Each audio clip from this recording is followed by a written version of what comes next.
Assalamualaikum, selamat sore, shalom, salam kebajikan, Om Swastiastu, Namo Buddhaya, salam rahayu, dan tentunya salam sehat dari kami yang saat ini berada di Jakarta.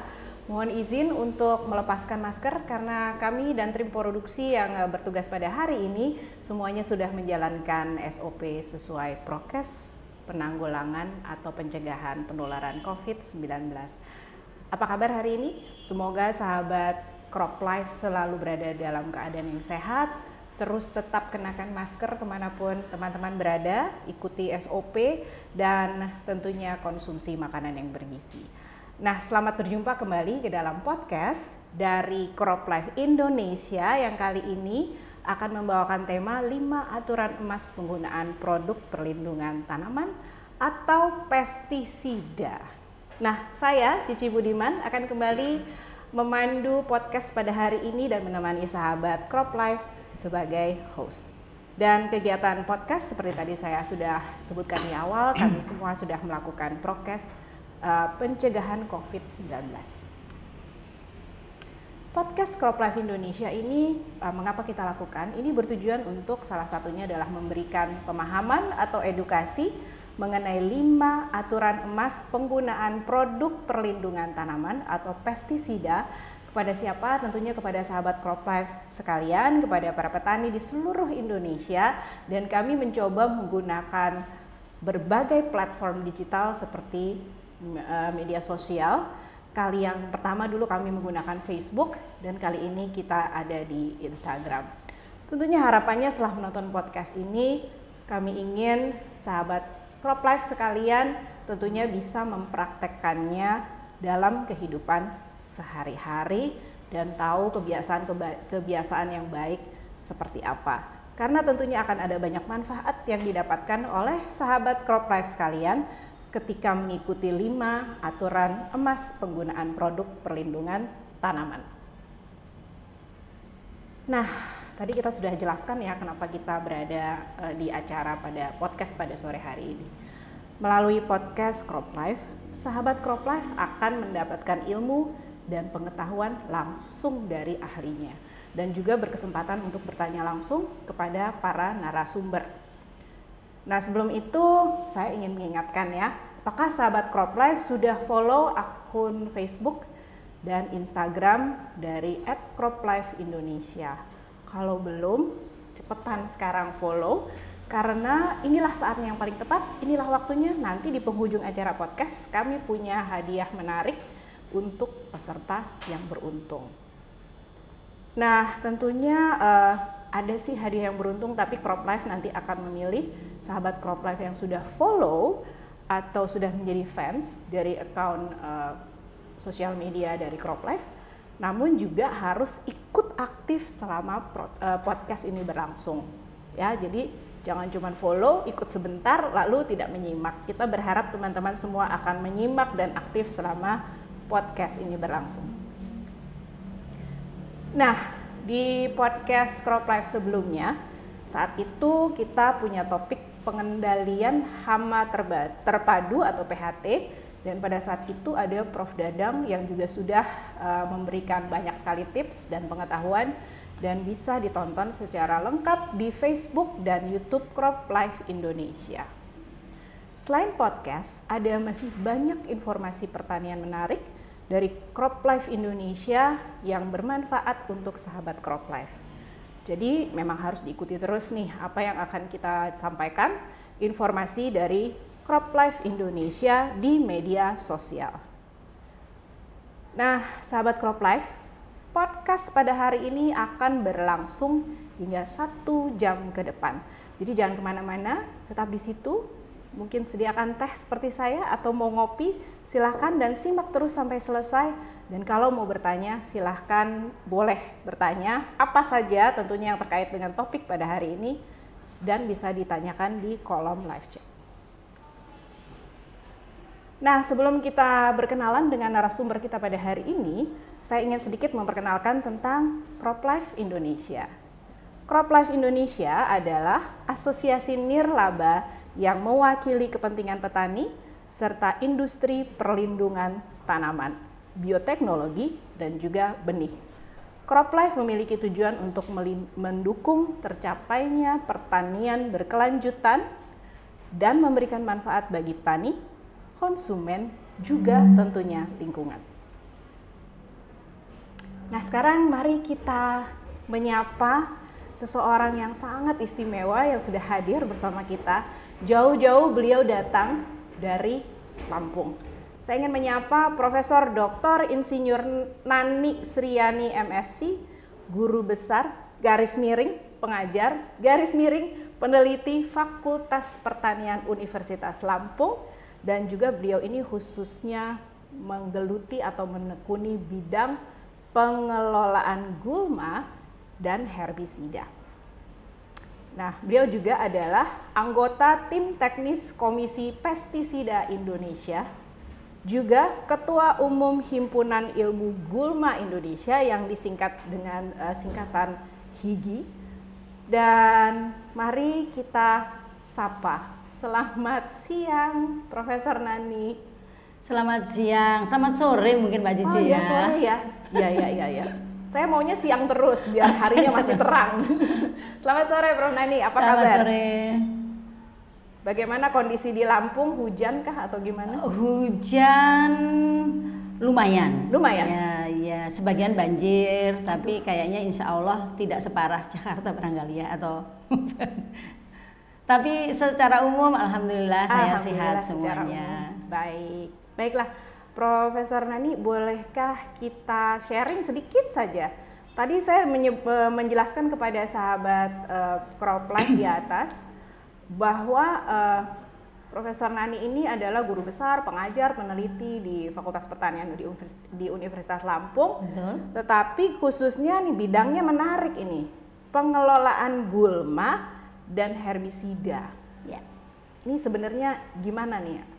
Apa sih yang sehari-harinya dalam kesehariannya itu apa yang digeluti atau apa yang diteliti oleh terima Profesor kasih. Nani?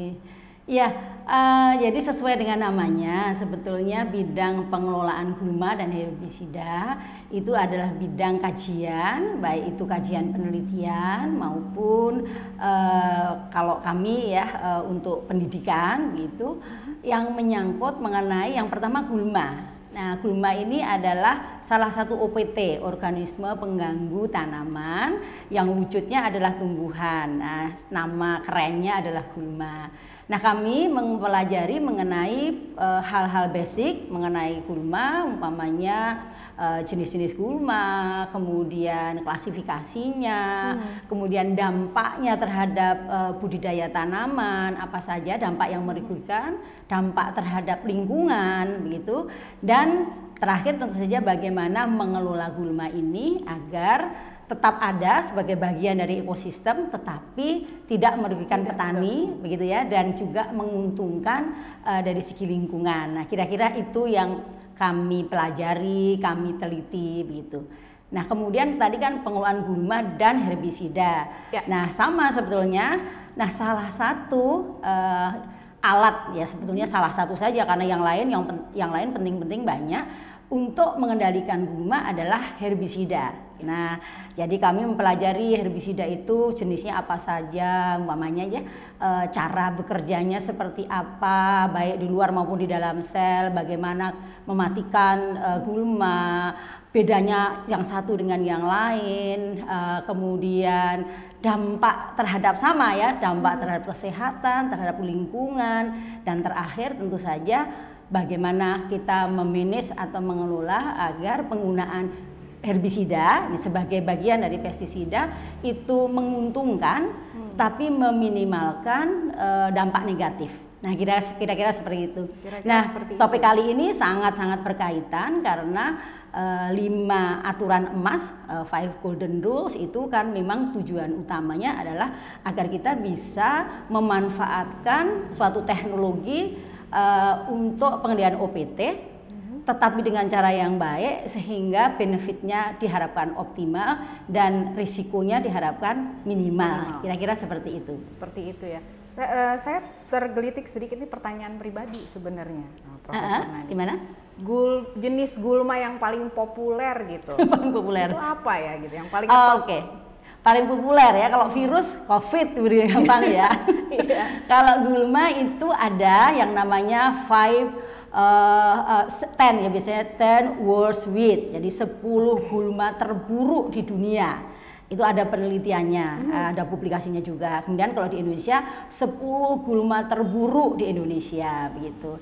Nah, kalau saat ini gulma terburuk di dunia itu ternyata adalah salah satu namanya Cyperus rotundus. Nah, kalau teman-teman petani pasti sudah kenal, yaitu teki. Ya, bahasa biasanya itu cuma teki saja, tapi itu ternyata adalah salah satu gulma nomor 1 terburuk di dunia. The millennial weed. Nah, ada seorang peneliti mengatakan. Dan gulma itu selain jadi masalah di seluruh dunia, ternyata juga merupakan gulma penting di Indonesia. Nah, tentunya bukan satu-satunya. Itu contohnya ada 10, ada Cyperus rotundus, kemudian ada alang-alang, tentu saja yang sudah sangat terkenal, kemudian ada eceng gondok, begitu ya. Kalau dan purun, dan lain sebagainya. Kalau tanaman purun itu masuk apa?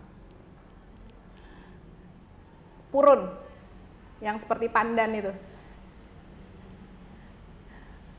Kelihatannya sebentar ini ada sedikit technical problem ya, saya nggak bisa mendengar Mbak Cici ini. Kalau tanaman purun, Profesor Nani, iya.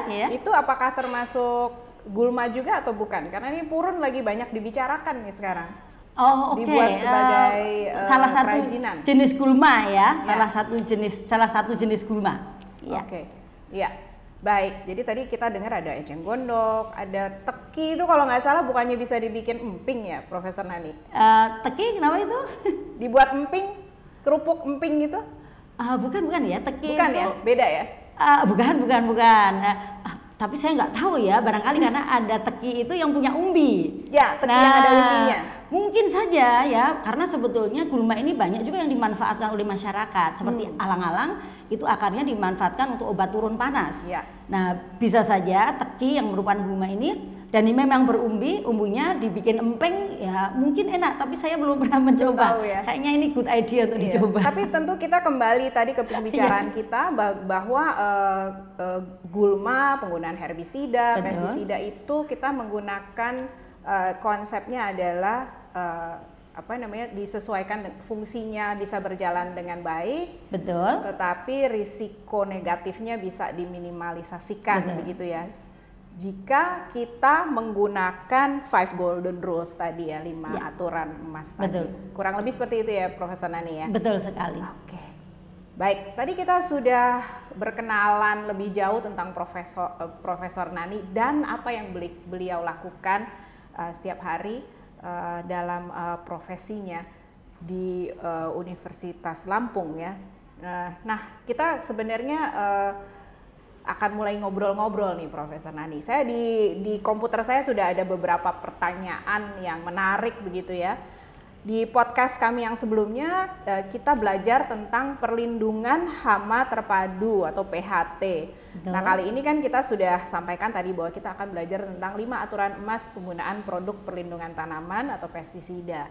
Nah, sebetulnya ada kaidah-kaidah tertentu nggak sih tadi yang supaya manfaatnya, fungsinya berjalan dengan baik, tetapi ada risiko-risiko yang kurang baik bisa kita minimalisasikan gitu.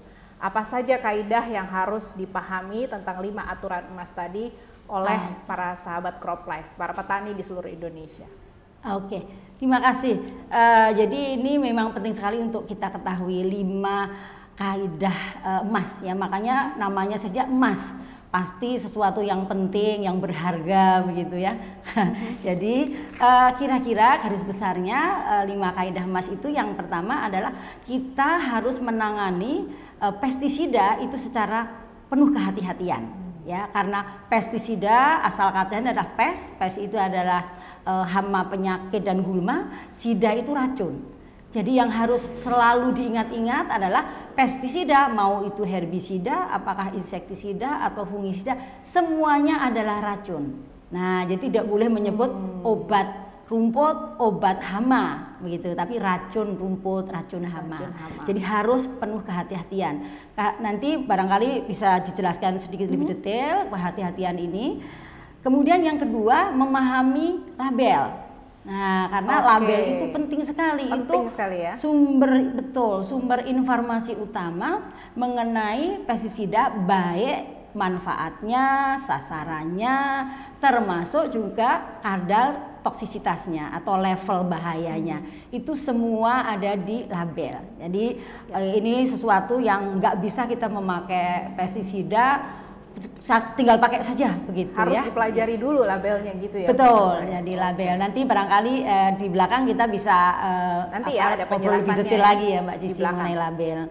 Nah, kemudian yang ketiga yaitu menjaga kebersihan diri. Nah, menjaga kebersihan diri ini penting karena satu untuk dirinya sendiri. Jadi ketika seorang aplikator atau penyemprot pestisida ini menyemprot herbisida, maka setelah itu dia harus betul-betul menjaga kebersihan dirinya, membuka pakaiannya, kemudian mencuci, atau kalau sekali buang dibuang begitu ya, tergantung dari yang dia pakai apa. Karena pertama untuk dirinya sendiri, keamanan dirinya sendiri, dan untuk keamanan sekitarnya, jadi mungkin istri, anak, dan lain sebagainya, karena kita tidak ingin kemudian pestisida yang masih ada menempel di baju, menempel di tangan, itu kemudian seperti COVID lah ya, kita nggak membersihkan tangan, kemudian kita memegang gelas, gelasnya ada virus, kemudian orang lain megang gelas, orangnya ketularan. Nah, kira-kira pestisida juga sama, bahaya, tapi tidak bisa kelihatan gitu. Nah, jadi menjaga kebersihan diri. Yang keempat dari 5 aturan emas ini adalah merawat sprayer atau alat aplikasinya. Ya, karena alat aplikasi ini penting sekali untuk satu, efektivitas atau agar aplikasi pestisida itu tepat dan manjur lah, kira-kira seperti itu, efektif, dan juga satu lagi tetap safety, keselamatan dari utamanya adalah penyemprot. Karena penggunaan pestisida itu orang yang nomor 1 itu terkena risiko adalah aplikatornya, penyemprotnya. Nah, jadi harus hati-hati. Oleh karena itu kemudian aturan yang terakhir yaitu menggunakan alat pelindung diri atau APD. Jadi untuk melindungi, terutama kalau APD tentu saja untuk melindungi si penyemprot, aplikatornya. Kalau 5 aturan ini dipatuhi oleh petani, oleh siapa saja begitu, insya Allah tadi yang kita inginkan, bahwa pestisida yang kita gunakan walaupun itu racun, tapi kita semua sepakat racun ini pada kondisi-kondisi tertentu masih kita perlukan, walaupun racun gitu, masih kita perlukan karena berbagai hal ya. Nah, tetapi harus disertai dengan aturan-aturan yang baik sehingga dampak negatifnya juga akan bisa kalaupun tidak 100% hilang, akan bisa diminimalkan. Kira-kira seperti itu. Oke. Nah, tentunya tadi kita sudah dengarkan teman-teman bahwa 5 golden rules ini jika memang kita laksanakan dengan baik, maka nanti manfaatnya tentu akan dapat dicapai dengan maksimum, tetapi resiko-resiko negatifnya juga bisa dikurangi gitu.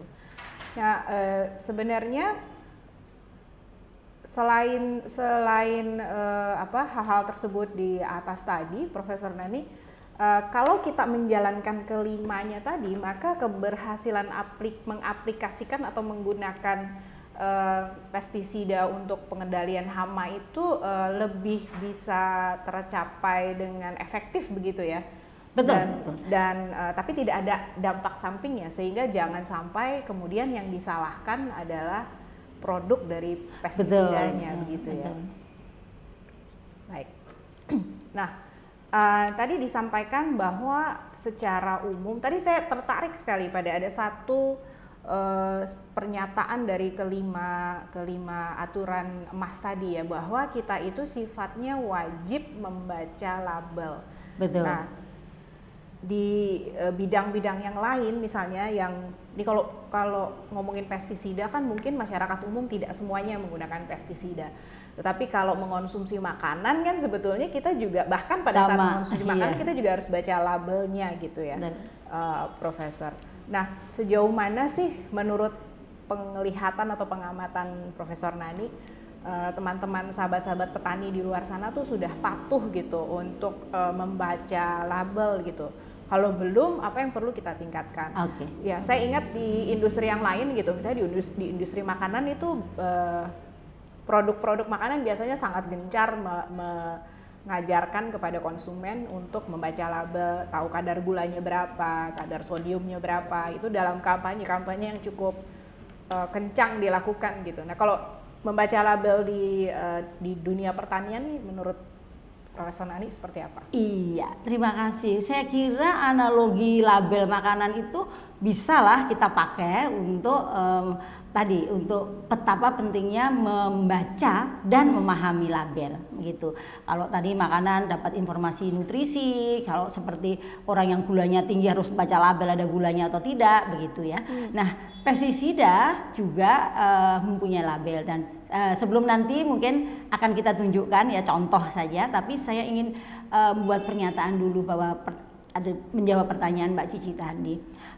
Seberapa penting begitu label dan apakah petani itu sudah sadar?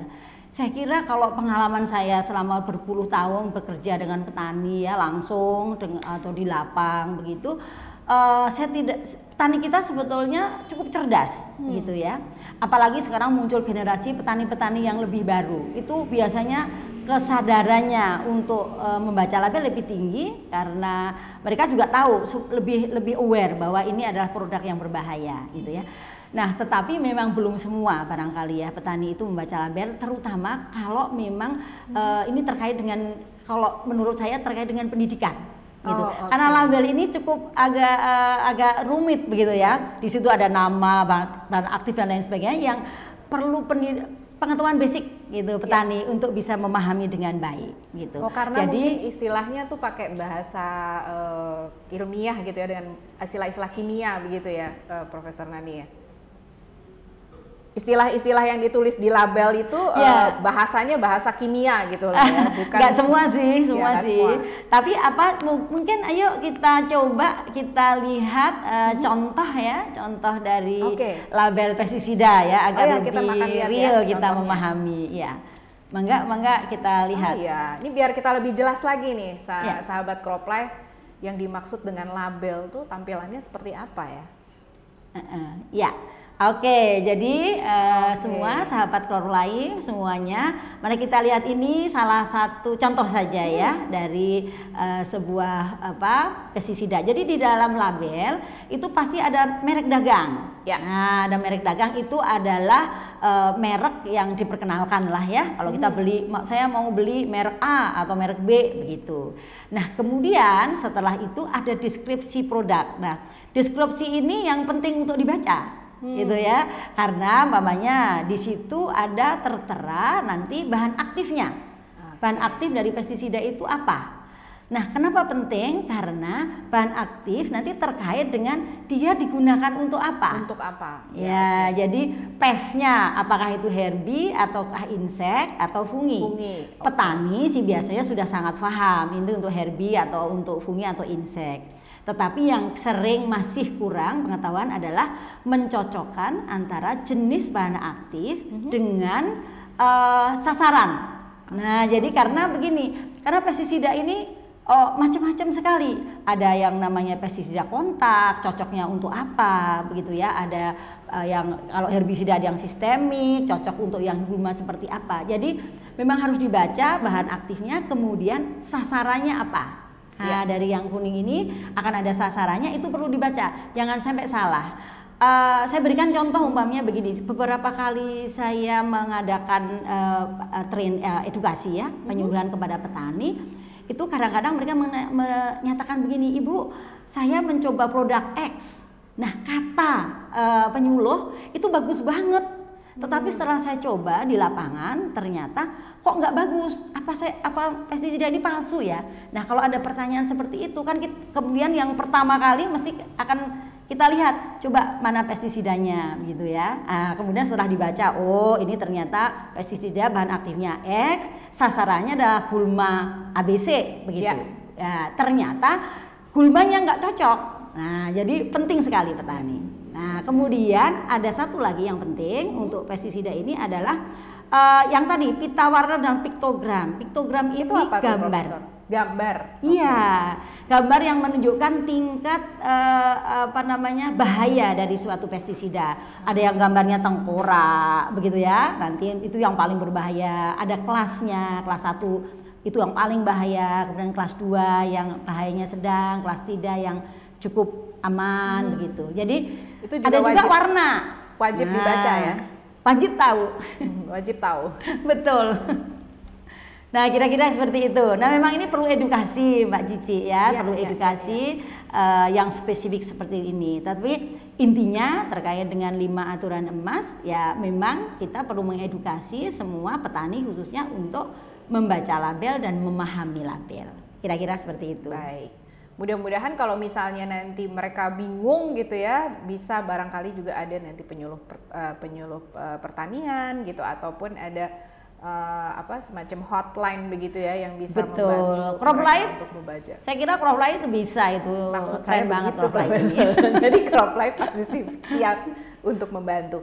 Nah, bicara tentang label ya, informasi yang tertera pada label ini, saya punya catatan di sini juga menjadi salah satu prasyarat mutlak yang harus dicantumkan produsen pestisida. Ada peraturannya yaitu Permentan 43 tahun 2019 yang merupakan atau terkait dengan pendaftaran pestisida. Betul. Maka apa saja yang perlu diperhatikan petani dari label tersebut gitu. Ini penting ya, makanya memang kita harus membaca label karena sudah ada peraturannya. Betul.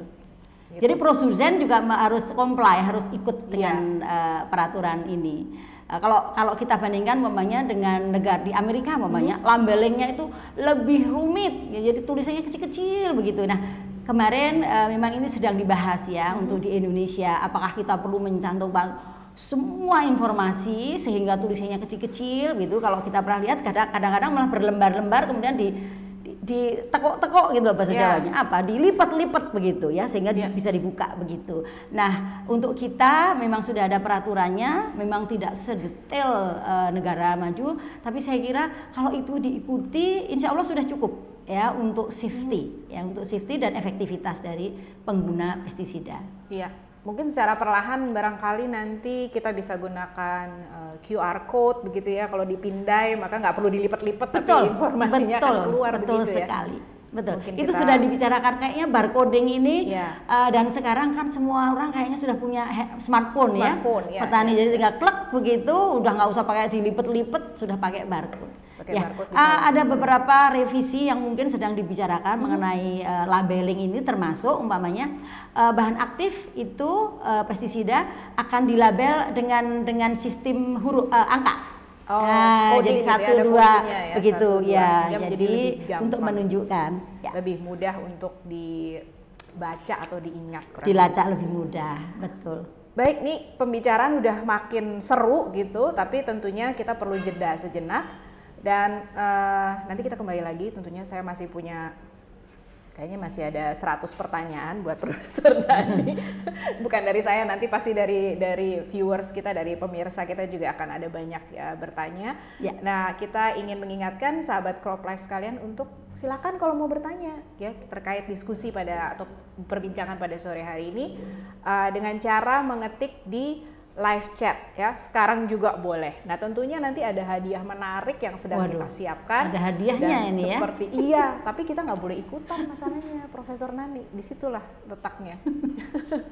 Oke. Oh ya, sebelum kita nanti jeda, nih ternyata kita ada beberapa slide label lain yang akan kita saksikan dulu ya sebelum jeda. Nah, jangan lupa setelah menyaksikan nanti teman-teman yang belum follow dulu akun medsos CropLife dan boleh bertanya, silakan sebutkan nama, usia dan asal daerahnya. Tapi sekarang kita saksikan dulu beberapa slide yang akan menjelaskan tentang hal-hal apa saja yang perlu diperhatikan dari 5 aturan emas. Silakan.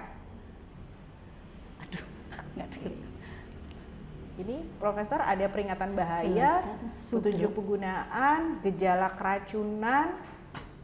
Oh, ada juga ininya ya, pertolongan pertama pada keracunan dan petunjuk tindakan medis untuk dokter ada juga ya, Prof Nani? Oh oke, ya. Ini belum jeda ya Mbak Cici? Belum, ini ada beberapa nih yang mesti kita lihat sedikit, ternyata masih cukup Oh banyak nih. iya, Iya. oke. Iya, jadi kita bisa lihat di layar bahwa tadi belum lengkap ternyata Belum lengkap, ya. iya, ternyata. Ya tadi sudah saya kemukakan bahwa memang di dalam label itu ada tadi kelas bahaya herbisida, pestisida ya. Tapi ternyata juga ada peringatan bahayanya dan petunjuk penggunaan. Nah, tapi yang penting lagi adalah gejala keracunan apa yang mungkin bisa terjadi kalau pestisida ini, apakah itu tertelan, yang biasanya paling kita takutkan ya, atau terkena tangan mungkin? Kita, kulit kita. Oh, kena ya. kulit.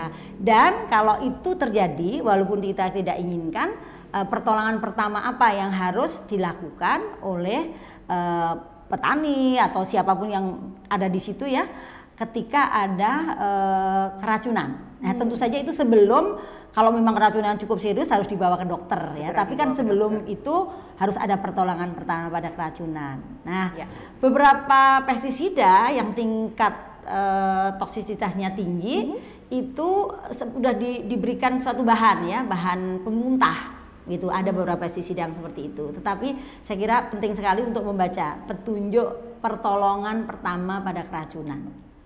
Saya kira itu. Nah, oke. Nah, OPT sasaran tadi sudah ya. Jadi OPT tadi yang saya katakan bahwa jangan sampai kita menggunakan pestisida ini kemudian sasarannya salah, begitu, karena pasti tidak efektif. Gitu, pasti tidak efektif kalau salah. Dan aturan penggunaannya. Jadi umpamanya aturan penggunaan itu untuk OPTA dosisnya adalah 1 mili per liter, atau kalau herbisida dosisnya atau konsentrasinya ya, kalau insektisida itu umpamanya 2 mili per liter, kalau herbisida umpamanya 2 kilogram per hektar. Nah, jadi itu penting untuk difahami. Oke, saya kira itu Mbak Cici. Kira-kira ada yang juga kurang? Ada nomor darurat ya, nomor telepon darurat. Betul, nomor telepon darurat. Iya. Ini menarik ya. Memang nggak semua loh kayaknya, tapi saya kira itu memang diperlukan ya. Saya kira kenyataannya barangkali kalau di lapangan belum semua, kita harus mengakui belum semua pestisida itu mencantumkan label yang full begitu. Tapi itu sesuatu yang memang dengan peraturan gitu, dengan enforcement ya. Jadi itu harus ada semuanya peraturan-peraturan. Balik lagi tadi Mbak Cici, karena memang membaca dan memahami label ini penting untuk keselamatan dan efektivitas. Kita kira begitu. Baik. Dan ini kita di layar juga menyaksikan ada kelengkapan begitu, APD dan lain-lain. Ini gimana nih? Oh iya, ini terkait dengan sebetulnya ini terkait dengan aturan emas yang tadi saya sebutkan terakhir yang kelima ya, yaitu penggunaan alat pelindung diri atau disingkat dengan APD. Nah, zaman COVID ini kita udah biasa nih dengar kata-kata APD ya. Semua orang bisa pakai ya, APD. hampir sama lah ya, seperti dokter memeriksa pasien ini. Jadi yang pertama memang harus ada pelindung kepala. Ya, itu bentuknya bisa topi, begitu ya, macam-macam bentuknya. Kemudian yang kedua yaitu kacamata atau penutup pelindung mata lah ya, pelindung mata, Google seperti itu, seperti itu. Masker. Nah, masker itu dulu susah banget ini meminta petani untuk memakai masker. Nah, barangkali sekarang dengan adanya pandemi ini orang sudah lebih terbiasa memakai masker ya. Itu ya karena memang untuk melindungi agar pestisida tidak terhirup. Ya. Nah, itu nomor 1. Kalau COVID, agar COVID tidak masuk, ini sama, partikel atau molekul pestisida tidak terhirup.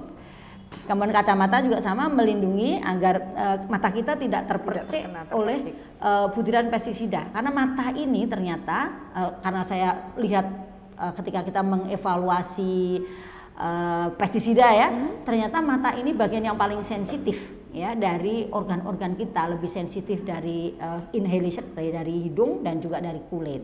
Itu jadi harus dilindungi. Kemudian yang berikutnya adalah apron atau celemek lah ya. Dan apron ini melindungi badan. Kalau umpama ada sprayernya bocor dikit, nah petani terlindungi atau penyemprot ini terlindungi. Dan kemudian tangan, baju lengan panjang itu wajib ya, karena ketika kita menyemprotkan pestisida itu butiran-butirannya itu kan halus ya. Ya. Kalau ada angin itu pasti akan terbawa angin, namanya drift. Nah, dan itu kemungkinan kemudian dia menempel di tangan, di kaki kita tinggi sekali kemungkinannya. Nah, oleh karena itu salah satu APD yang penting adalah melindungi tangan, atau kalau biasanya petani memakai baju lengan panjang kemudian memakai kaos tangan atau sarung tangan. Plus celana panjang jangan lupa. Begitu ya. Terus sepatu boot atau kadang-kadang kalau petani nggak mau pakai sepatu boot, panas Bu, berat Bu, begitu ya. Bisa diganti dengan semacam plastik gitu yang umumnya gitu ya. Yang penting itu melindungi dan di bagian kaki ya. Percikan pestisida itu tidak bisa masuk atau tidak bisa mengenai kulit. Nah, kira-kira seperti itu. Oke. Jadi jelas ya seperti itu. Nah, sepertinya pembicaraan kita akan semakin menarik nantinya, dan tadi kita sudah melihat beberapa infografik begitu yang sangat cukup detail ya, Profesor Neni ya. Mudah-mudahan ini bisa memberikan pengetahuan dan juga inspirasi bagi sahabat Crop Life. Moga-moga. Mudah-mudahan. Sebelum jeda, saya kembali ingin mengingatkan yang belum follow akun sosial medianya Crop Life, segera follow, segera menjadi fans. Dan ikuti dari awal sampai akhir, karena nanti ada hadiah yang dapat kita berikan kepada mereka yang aktif bertanya, yang mengeluarkan pertanyaan-pertanyaan yang seru. Bagaimana caranya adalah silahkan mengetik pertanyaan tersebut di kolom live chat. Saya kira kita bisa jeda sejenak dahulu.